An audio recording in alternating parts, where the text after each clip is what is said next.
কৃষ্ণ কৃষ্ণ সকলোলৈ প্ৰণাম জনাই শ্ৰীকৃষ্ণ গীতা দৰ্শন শাস্ত্ৰ ভাগৰ পৰা চতুৰ্দশ অধ্যায় গুণত্ৰয় বিভাগ যুগৰ পৰৱৰ্তী কীৰ্তন ভাগ আগবঢ়াইছো। জয় গুৰু শংকৰ, জয় গুৰু মাধৱ। দীনবন্ধু ৰাম দয়াশীল দেৱ, তোৱা পদ কমলে সদায় কৰো সেৱ। অমূৰ প্ৰভু ৰাম কৰুণা সাগৰ, আমি দুখিত কনসাৰিবা দামোদৰ, আমি দুখিত কনসাৰিবা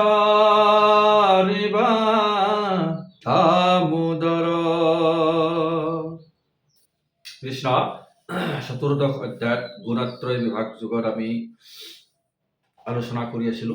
তিনিটা গুণ আমাৰ শৰীৰৰ ভিতৰতে থাকে। একেজন ব্যক্তিৰ ভিতৰতে সত্য, ৰজ আৰু তম। এটা হ'ল সাত্বিক গুণ, সততাৰ গুণ, শুদ্ধ পবিত্ৰতা থাকে। ৰাজসিক গুণটো হ'ল মানে সকাম কৰ্ম, নিজৰ ইচ্ছা পূৰণৰ বাবে আমি কৰ্ম কৰোঁ বা আমাৰ এই লিপ্সাবিলাক বাঢ়ি গৈ থাকে। আৰু তম গুণটো হ'ল একেবাৰেই অধগতিলৈ যোৱা গুণ, যিটোত মানে খং, ৰাগ, হিংসা এইবিলাক থাকে। মানে কেতিয়াবা সেই তম গুণটো বেছি হৈ যায়। যদি প্ৰাপ্য বস্তু নোপোৱা হৈ যাওঁ, আৰু যদি কিবা বস্তু পাবলৈ খুব ইচ্ছা গৈ থাকে, সেইটো হ'ল ৰজগুণ। আৰু এইবিলাকৰ বাহিৰে এই ৰজগুণ আৰু তমগুণৰ গুণবিলাক যেতিয়া নাহে, মাত্ৰ ঈশ্বৰৰ নাম লৈ থাকে আৰু হৃদয়খন পবিত্ৰ হৈ যায়, কৰ্মবিলাক সৎ হৈ যায়, সকলোকে প্ৰেম ভাৱেৰে চাব পৰা হৈ যায়, সেইবিলাক আকৌ সত্যগুণত পৰে। এই তিনিটা গুণৰ কথা তেওঁ কৈ আছে। ৰজগুণৰ বিষয়ে কৈ আছে তেওঁ, শুনোৱা হওক। অপ্ৰাপ্য বস্তুৰ অভিলাষ কৰে বৰ, উচ্চ নিচ্চ কৰ্ম কৰি দুখ পাৱে ঘোৰ। সেইটো হ'ল ৰজগুণ। মানে বস্তুটো আমাক লাগেই, হয়তো আমি পৰিশ্ৰম কৰিয়ে ল'ম, যদি আমাৰ সামৰ্থ্যৰ বাহিৰত নাই তেনেহ'লে কিবা এটা অন্য এটা মানে অধৰ্মী উপায়েৰে হ'লেও আমি বস্তুটো পাবলৈ বিচাৰোঁ। বোলে কিছু ধন আছে আৰু কিছু হওক, পাইলে মোহ হুবয় নাপাইলে কৰে শোক। ধন আছেই ইতিমধ্যে চলিবৰ কাৰণে, কিন্তু আৰু লাগে। সংকল্প কৰিয়া কৰ্ম কৰে যিটো জন, ৰজগুণ জানা সখীয়েতে লক্ষণ। নিজৰ লাভৰ কাৰণে যিসকলে সংকল্প কৰে, যিসকলে নহয়, যিটো গুণ নিজৰ লাভৰ কাৰণে সংকল্প কৰি সেই মানুহজনৰ দ্বাৰা, ইন্দ্ৰিয়বিলাকৰ দ্বাৰা, শৰীৰৰ মাধ্যমেৰে কৰ্মবিলাক কৰায়, সেইটোকে ৰজগুণ বুলি কৈছে।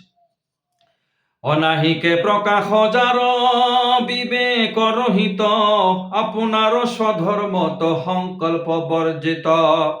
ব্ৰত দান হোম শ্ৰাদ্ধ কুতপৰ বেলা, তাত নিদ্ৰা গৈয়া থাকে কৰি অৱহেলা। নিকটে আশয় তীৰ্থ আলাখে নযায়, খাবৰ বেলাত স্নান কৰে পানী খায়। নিদ্ৰা লক্ষ্য মিছা তাত নিবেশিয়া চিত্ত, জীৱা পূজা অৰ্চা কৰে আৰু নাহি চিত্ত, আৰু নাহি থিত। প্ৰমাদেনে ৰয় তাক নাহি সাৱধান, তমগুণীয়া ৰজানা এতে লক্ষণ। তাৰপিছত তমগুণৰ কথা কৈছে। যিসকলে নিজৰ নিত্য নৈমিত্তিক কৰ্মবিলাকো ভালদৰে নকৰে, মানে নিদ্ৰাত থাকে, খালি টোপনি যোৱাৰ যিটো ভাৱনা সেইটো থাকে, আলস্য প্ৰৱণতা, এলাহ কৰে, কষ্ট কৰি খাব নিবিচাৰে। যেনেকৈ সেই খুব গৰম হ'লে, যেনিবা খুব গৰম হ'লেও গা ধুবলৈ চেষ্টা নকৰে, খুব ঠাণ্ডা হ'লেতো কথা বেলেগেই, বহুত ঠাণ্ডা গা নুধুম, এনেকুৱা ধৰণৰ। খালি শুই থাকিব বিচাৰে, খাব বিচাৰে, আৰু মনৰ ইচ্ছা পূৰণ কৰি থাকিবলৈ ইচ্ছা কৰে। মনৰ ইচ্ছা যদি পূৰণ নহয়, তেতিয়া হিংসা কৰ্মত মানে অগ্ৰসৰ হৈ হ'লেও, হিংসা কৰ্মত ব্ৰতী হৈ হ'লেও সেই মনৰ ইচ্ছা পূৰ্ণ কৰে। বিবেক বিবেচনাৰ শক্তিটো তেওঁলোকৰ নাথাকে, অজ্ঞানতাত থকা। তম মানে হ'ল অন্ধকাৰ, এন্ধাৰ, গতিকে অজ্ঞানত থকা।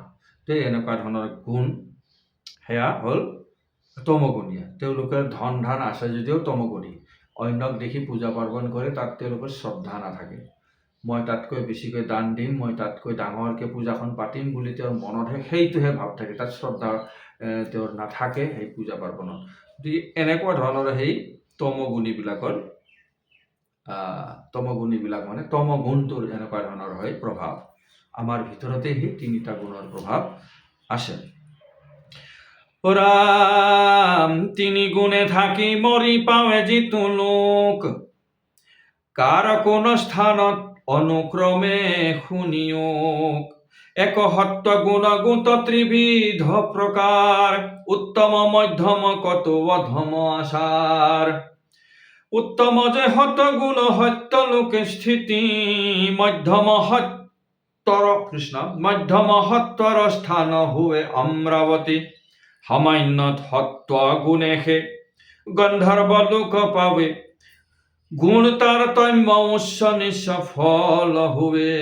সত্য গুণৰো বহুত প্ৰকাৰ আছে। সত্য একেবাৰে ভাল সাত্বিক যিবিলাকে হ'ব পাৰিছে, খং ৰাগ নাইকিয়া, সেইটো এটা আছে। তাৰপিছত আকৌ এটা মধ্যম আছে, এটা আকৌ অধম আছে। এনেকুৱা ধৰণে সত্য গুণটোৰো তাৰতম্য হৈ থাকে। কিছুমান সাত্বিক গুণৰ মানুহ একেবাৰে খং ৰাগ একো নাইকিয়া হৈ যায়, কিছুমানৰ আকৌ সাত্বিক গুণত থাকিও খং ৰাগ আহি যায়। এনেকুৱা ধৰণৰ বেলেগ বেলেগ সাত্বিক গুণৰ মানে তাৰতম্য হয়।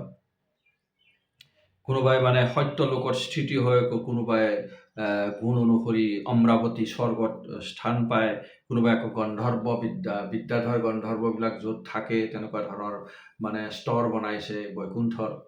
মানে পৃথিৱীখনৰ ওপৰত গন্ধৰ্ববিলাক থাকে, তাৰপিছত আকৌ জনলোকবিলাক থাকে, তাৰ ওপৰত আকৌ মহৎ লোক হয়, তাৰপিছত আকৌ সত্য লোক হয়। এনেকৈ ধৰণৰ ভক্তিৰ স্তৰ অনুসৰি, গুণৰ স্তৰ অনুসৰি মানুহৰ বিভাজন কৰিছে, লোকৰ বিভাজন কৰিছে। ঠিক তেনেধৰণে কৈছে গুণৰ তাৰতম্য হ'লে বেলেগ বেলেগ ধৰণে লোকত স্থান প্ৰাপ্ত কৰে। ৰজগুণী মৰ্ত লোকে কৰে অৱস্থান, সৰ্বদাই দুখময় কৰ্ম হে প্ৰধান। তমগুণে অধে থাকি কৰে হিংসা কৰ্ম, সিংহ ব্যাঘ্ৰ কুকুৰ তাহাৰ হুৱে জন্ম।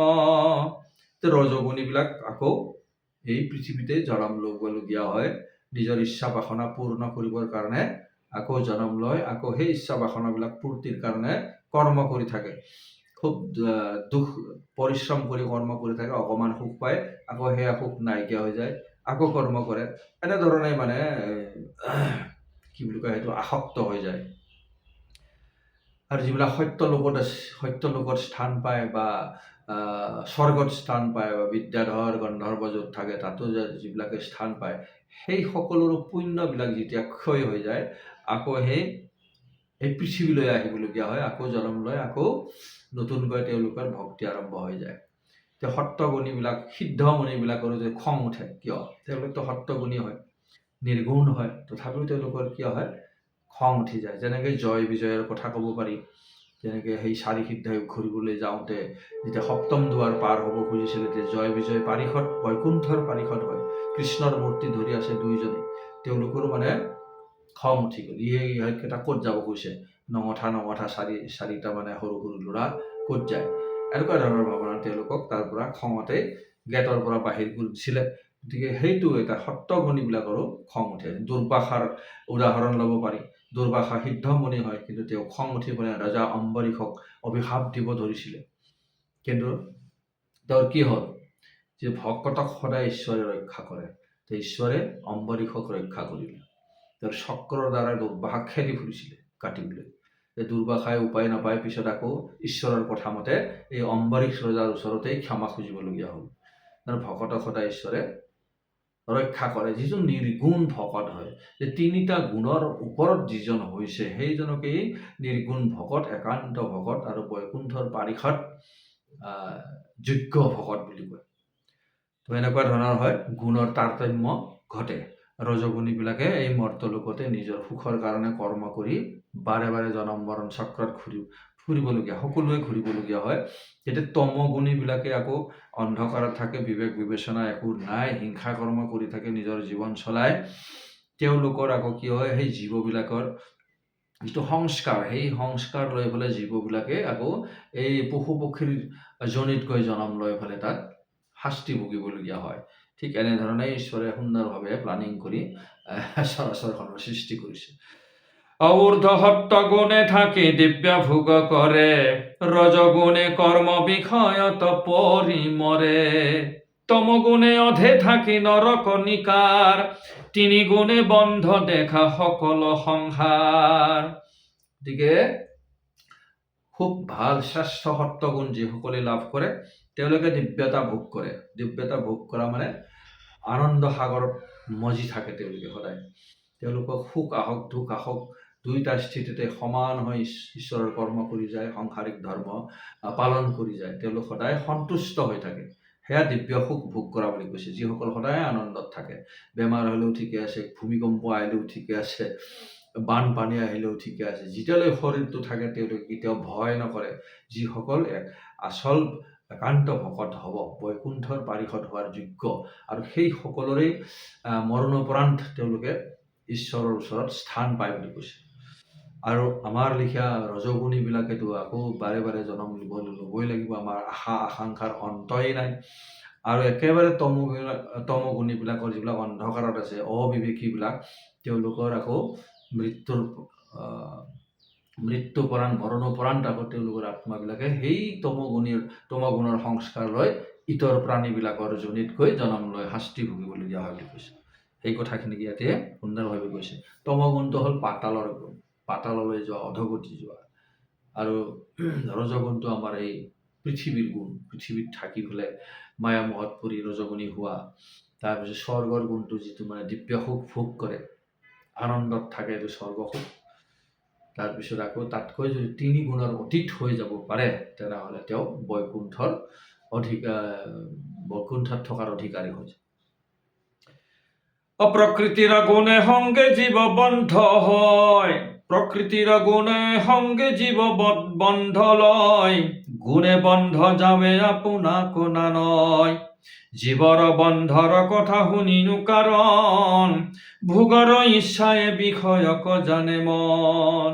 প্ৰকৃতিৰে এই তিনিটা গুণ সেইটো গুণে এই জীৱবিলাকক এই সংসাৰত আবদ্ধ কৰি দিয়ে। আৰু ঈশ্বৰৰ যদি সাৰথি কৰিব পাৰে ভালদৰে, ঈশ্বৰৰ যদি নাম লৈ ঈশ্বৰৰ কৰ্ম কৰি আগবাঢ়ি যাব পাৰে ভক্তি পথত, তেনেহ'লে সেই প্ৰকৃতিৰ গুণৰ পৰাই তেওঁ অতীত হৈ পেলাই ঈশ্বৰৰ ওচৰৰ স্থান পায়। মিছা বিষয়ত থাকি মোহবাৰ হে বৰ, মিছা বিষয়ত থাকি মোহবাৰ হে বৰ, মোহত থাকিয়া উপজয় অহংকাৰ। অহংকারে থাকি পাশে ভ্রম উপজয়, ভ্রমে মতি নিবেশিলে দৈত্য বুদ্ধি হয়। গতিকে এই বিষয়বিলাকক মিছা বুলি কৈছে। ধন, পুত্ৰ, পৰিয়াল, নিজৰ মিতিৰ কুটুম, এইবিলাকতো মিছাই হ'ব। আমাৰ শৰীৰটো মিছা, এদিন আমি মৰিব লাগিব। পুত্ৰ পৰিয়াল সেই সকলো মৰিব লাগিব। ধন ইয়াতে থাকি যাব, সেইখিনিও কোনেও লৈ যাব নোৱাৰে। গতিকে তাকে মিছা বুলি কৈছে। গতিকে সেই মিছা বিষয়বিলাকতে আমাক মোহটো বাঢ়ি যায়। সোণৰ প্ৰতি, ধনৰ প্ৰতি, মানুহৰ প্ৰতি মোহ বাঢ়ি যায়। আৰু সেই মোহত থাকি আমাৰ কি হয়, অহংকাৰ হৈ যায়। যেনেকৈ ধনৰ মুখ আছে, ধন এসোপামান আছে ভঁৰালত, তেতিয়া মোৰ সেই ধনৰ মুখখিনিতে মোৰ কি হৈ যাব, অহংকাৰ আহি যাব। মই মানুহক তুচ্ছ জ্ঞান কৰিবলৈ ল'ম, মোৰ সমান ধনী আৰু কোনো নাই, এনেকুৱা ধৰণৰ মনত এটা ভাৱ পুহি তেনেধৰণে অহংকাৰ আহি যাব। আৰু সেই অহংকাৰৰ পৰাই ফিৰ দৈত্য বুদ্ধি আহি যায়। নিজৰ ইচ্ছামতে কাৰোবাক অত্যাচাৰ কৰা, কাৰোবাক ভাল ব্যৱহাৰ কৰা, এনেকুৱা ধৰণৰ এটা আসুৰিক গুণ এটা আহি যায় অহংকাৰৰ পৰা। অহংকাৰে পতনৰ মূল হয়। গতিকে এইখিনিতে আজি সামৰিছোঁ, পৰৱৰ্তী অংশ আগলৈ বঢ়াম। জয় গুৰু শংকৰ।